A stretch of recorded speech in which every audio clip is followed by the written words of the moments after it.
નમસ્તે ખેડૂત મિત્રો, હું મહેશ ભાદરકા. અત્યારે જર્મન સીડ્સ કંપનીની અંદર આપણે તરબૂચનો પ્લોટ જોવા માટે આવ્યા છીએ અને એ વેરાયટીનું નામ છે જર્મન સીડ્સ અમૃત. અને આજે જે આપણા નગાભાઈ ની વાડીની અંદર જે તરબૂચનું વેરાયટી લાગેલી છે અને વાવેતર તારીખ હતી એની 28/11/2025 અને આજે તારીખ છે 18 ફેબ્રુઆરી 2000. 80 દિવસ કમ્પ્લીટ થયેલા છે અને આટલી ઠંડીની અંદર પણ આટલું પ્રોડક્શન લાગે છે અને આજે હાર્વેસ્ટિંગ છે.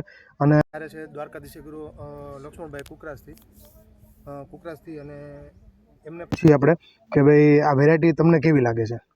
આ વેરાયટીમાં કંઈ જોવા પૂરતી જ નથી. જબરજસ્ત ફ્રૂટ સેટિંગ અને સાઇઝે 2 થી લઈને 600 કિલો સુધીનું આપણું આ જર્મન અમૃત સીડ તરબૂચનું ફ્રૂટ છે અને ખેડૂતો પણ એમાં એટલા બધા ખુશ છે. તમે ગયા વર્ષે કેટલું વેચ્યું હતું અંદાજિત પેકેટમાં? મેં 80 પેકેટ મેં વેચ્યા હતા ગયા વર્ષે. અને આ વર્ષે કેટલા વેચ્યા? આ વર્ષે કદાચ 200 થી 250 પેકેટ મેં વેચ્યા છે. અને બધી જગ્યાએ કન્ડિશન કેવી છે? બધી જગ્યાએ કન્ડિશન સારી છે.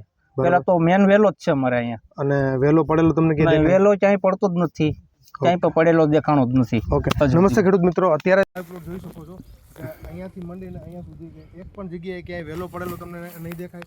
અને આમાં બીજી ખાસિયત એ છે ફ્રૂટની યુનિફોર્મિલિટી આવે છે, એક હરખું ફ્રૂટ થાય છે. સેકન્ડ નંબરમાં જે સેકન્ડ નંબર જે માલ નીકળવો જોઈએ એ પણ નથી નીકળતો. અને ટ્રાન્સપોર્ટિંગ માટે કે આમની છાલ છે એ બહુ જાડી પણ નહીં, બહુ આછી પણ નહીં, એવી છાલ આવે છે. એટલે કદાચ માની લો કોઈ વેપારીને બહાર એક્સપોર્ટ કરવું હોય અથવા તો બહાર મોકલવું હોય અને જેને 3-4 દિવસો ટ્રકમાં કદાચ લોડ કરવો હોય તો એમાં પણ પ્રોબ્લેમ નથી થતો. તો આ વેરાયટી આછી.